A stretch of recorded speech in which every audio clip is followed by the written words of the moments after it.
কাজা রোজার সাথে কাজা তারাবি আদায় করতে হবে কিনা। কারোর কোনো রোজা কাজা হয়েছে, এই রোজাটা যখন রমজানের পরে আপনি কাজা রাখবেন, তারাবির নামাজটাও কাজা করতে হবে কিনা। উত্তর হলো তারাবির নামাজের কাজা লাগবে না। আপনি শুধুমাত্র রোজার কাজা করলে কি কাজা আদায় হয়ে যাবে। আপনার 5টা রোজা ভাঙতি পড়েছে, অনেক মা বোনরা মাসিকের কারণে রোজা ভাঙতি পড়ে, তাহলে যে কয়টা ভাঙতি পড়ছে সেগুলো আপনি রেখে দিবেন রমজানের পরে। অসুস্থ হওয়ার কারণে আপনি পুরুষ মানুষ রোজা রাখতে পারেন না, রমজানের পরে সে কয়টা রেখে দিবেন। সফরে ছিলেন রোজা রাখতে পারেন না, সেগুলো রেখে দিবেন। ওর সাথে তার তারাবি আদায় করতে হবে না। তারাবির সাথে রোজার সম্পর্ক নাই, তারাবি স্বতন্ত্র আমল। আমরা অনেকে ভুল জানি, মনে করি যে যদি কোনোদিন তারাবি পড়তে না পারি তাহলে বোধহয় রোজা রাখা যাবে না, এরকম ভুল ধারণা অনেকের আছে। রোজার সাথে তারাবির কোনো সম্পর্ক নাই। এমনকি একজন মানুষ রোজা রাখতে পারছে না কিন্তু তারাবি পড়ার সুযোগ আছে, তিনি অবশ্যই তারাবি পড়ার চেষ্টা করবেন, কারণ দুইটাই স্বতন্ত্র ইবাদত। তারাবি পড়া সুন্নত আর রোজা রাখাটা ফরজ। মহিলাদের কাজা রোজার আগে শাওয়ালের 6 রোজা রাখা যাবে কিনা। মহিলারা তাদের মাসিকের কারণে যে ভাঙতি রোজা হয়, শাওয়াল মাসে তারা কি সে ভাঙতি রোজাগুলো কাজা রোজাগুলো আগে রাখবেন নাকি শাওয়ালের 6 রোজা আগে রাখবেন? এটা একটা কমন প্রশ্ন।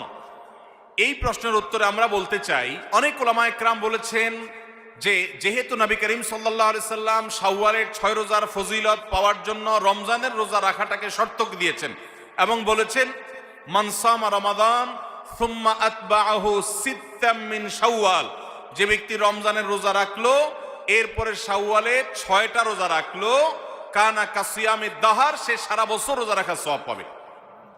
কিভাবে এই রোজা রাখার সওয়াব হয়? অনেক উলামা ইকরাম, অনেক বিশ্লেষকরা বলেছেন আল্লাহ তাআলা প্রতিটা আমলের বিনিময়ে কমপক্ষে 10 গুণ বাড়ান, কোন কোন ক্ষেত্রে আরো অনেক গুণ বাড়ান, দানের ক্ষেত্রে আরো কয়েকশো গুণ পর্যন্ত আল্লাহ বাড়ায় দেন। 10 গুণ করে যে বাড়াবেন, এই জন্য রমজানের 30 দিনে 30টা রোজা আর শাওয়ালের 6টা রোজা, মোট 36কে 10 গুণ দিলে 360, সারা বছর রোজা রাখার সওয়াব হয়। তো এই জন্য শাওয়ালের 6 রোজা রাখতে হবে। এখন কথা হলো, নবী সাল্লাল্লাহু আলাইহি সাল্লাম কিন্তু বলেছেন যে রমজান রোজা রাখলো এরপরে শাওয়ালের 6 রোজা রাখলো, তার জন্য সারা বছরের সওয়াব। তাহলে এখানে রমজান রোজা রাখার পরে 6 রোজা রাখার কথা বলা হয়েছে। এই জন্য অনেক উলামা ইকরাম বলেছেন মহিলারা তাদের ভাঙতি রোজাগুলো আগে রাখবে, তাহলে রমজান রোজা রাখা হয়ে গেল, এরপরে শাওয়ালের 6 রোজা রাখবে। এটা একটা মত। তবে আরেকটা মত হলো শাওয়ালের 6 রোজা যে ভাঙতি পড়েছে এর মানে এই না যে তিনি রমজান রোজা রাখেন না, তিনি রমজান রোজা রাখছেন। এগুলো তো আল্লাহর নির্দেশের কারণে তিনি রাখতে পারেন না, যেহেতু তিনি অসুস্থ মাসিক। তো এই জন্য তিনি এগুলো পরে রাখলেও শাওয়ালের 6 রোজার সওয়াব তিনি পাবেন।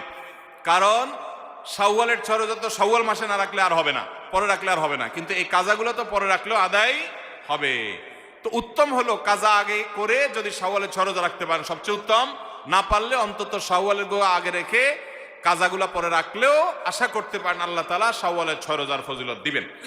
এরপরে প্রশ্ন হলো, স্ত্রী তালাক দেওয়ার পর সেই স্ত্রীকে সাথে সাথে গ্রহণ করা যাবে কিনা, বিস্তারিত বুঝিয়ে দিবেন।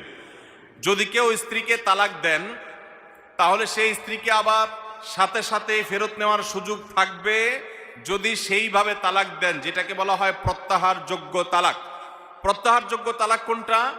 আপনার স্ত্রীকে আপনি তালাক দিয়েছেন 1 তালাক। কয় তালাক? 1 তালাক দিয়েছেন। যখন তালাক দিয়েছেন তার মধ্যে আপনি ফেরত দিতে পারবেন। যদি জীবনের আগে একবার দিয়ে থাকেন এটা 2য় তালাক হয় তাহলেও ফেরত নিতে পারবেন। আর যদি জীবনে এটা আপনার 3য় তালাক হয় তাহলে সেক্ষেত্রে আপনি আর এটা ফেরত নিতে পারবেন না। বিধায় আপনার জন্য কোনো অবস্থাতে জায়েজ হবে না, হারাম হবে আপনার স্ত্রীকে প্রত্যাহার করা বা স্ত্রী হিসাবে স্বামী স্ত্রী হিসাবে থাকা যদি তালাক কয়টা হয়? 3টা হয়ে যায়। আমাদের সমাজে অনেকে আছে কয়দিন পর পরই বউকে তালাক দেয়। 3টা কেন, কত তালাক হয়েছে কোনো হিসাব নাই। আল্লাহ তাআলা আমাদের সবাইকে হারাম থেকে বেঁচে থাকার তৌফিক দান করেন। ভাইরা আমার, যারা বিবাহ করেছেন আর আমার যুবক ভাইয়েরা যারা বিবাহ করবেন, করজোড় করে মিনতি করি আপনাদের কাছে, আল্লাহর ওয়াস্তে কখনো হুটহাট করে তালাক দিলাম স্ত্রীকে এরকম কথা বলবেন না, এরকম কথা বলবেন না। তালাকটা খুব ভয়াবহ একটা বিষয় ভাই। সালাতুন জিদ্দুহুন্না জিদ্দুন ওয়া হাজলুহুন্না জিদ্দুন, 3টা বিষয় আছে। সিরিয়াসলি করলে যা হবে, হাসতে হাসতে দুষ্টামি করে করলেও তাই হয়ে যাবে। অনেক ভাইরা আছেন যারা বলে আমি আমার স্ত্রীকে তালাক দিয়েছি ভয় দেখানোর জন্য। ভয় দেখানোর জন্য যদি আপনাকে একটা ছুরি নিয়ে আমার বুকে জোরে আঘাত করে ঢুকায় দেন ভিতরে, ভয় দেখানোর জন্য করছেন, আপনি মারার উদ্দেশ্যে করেন নাই। মারা যাব কি যাব না আমি? কি বলেন?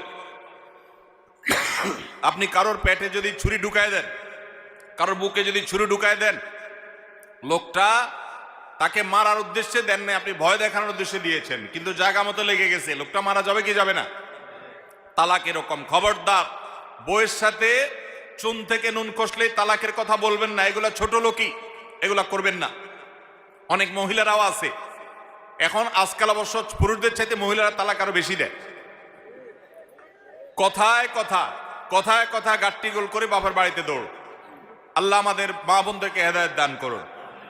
দাম্পত্য জীবনে সুখী হওয়ার জন্য সবর করতে হবে। কত মহিলা আছে স্বামীকে বলে যে তোমার সংসারে এসে আমার জীবনটা তেনা তেনা হয়ে গেছে।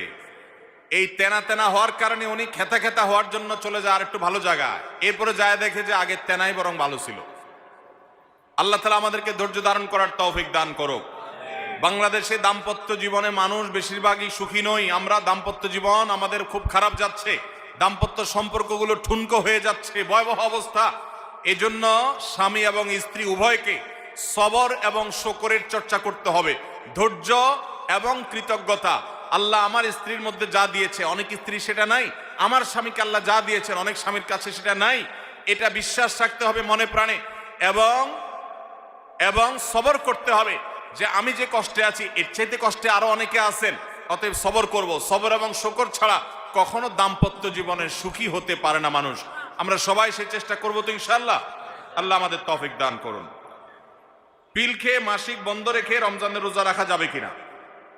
অনেক মা বোনরা এটা করেন, রমজানের রোজা যাতে ভাঙতি না পড়ে, যাতে রোজা রাখতে পারেন, কোরআন তেলাওয়াত করতে পারেন, নামাজ রোজা করতে পারেন, সেজন্য অনেকে ওষুধ খেয়ে নেন, মেডিসিন খেয়ে মাসিক বন্ধ করে দেন। তাদের এই কাজটা জায়েজ হবে কিনা? এটার উত্তর হলো, এই মেডিসিন গ্রহণ করার ফলে যদি আপনার শরীরে উল্লেখযোগ্য কোনো প্রকার সাইড এফেক্ট না পড়ে, ক্ষতিকর কোনো কিছু না হয়, তাহলে সেক্ষেত্রে আপনার জন্য এটা জায়েজ হবে। কিন্তু যদি আপনার শরীরে কোনো ক্ষতি হবে এরকম মনে হয় ওষুধটা সেবন করার মাধ্যমে, তাহলে নিজের ক্ষতি নিজে করবেন, এরকম কাজ করা জায়েজ নেই। আল্লাহ বলেছেন ওয়ালা তুলকু বিআইদিকুম ইলা তাহলুকা, তোমরা নিজেদেরকে ধ্বংসের দিকে ঠেলে দিও না। এই জন্য আপনার জন্য এরকম মেডিসিন গ্রহণ করা জায়েজ হবে না। আর সাধারণ অবস্থার উপরে ছেড়ে দিতে পারলে সবচেয়ে ভালো, কারণ আল্লাহর ফয়সালা। আপনি ইবাদত করে যে সওয়াব পাচ্ছেন, আপনার ইবাদতের নিয়ত ছিল, কিন্তু আল্লাহর ফয়সালা অসুস্থ হয়েছেন, করতে পারেন নাই, আল্লাহ আপনাকে সমান সওয়াব দিবেন ইনশাআল্লাহ।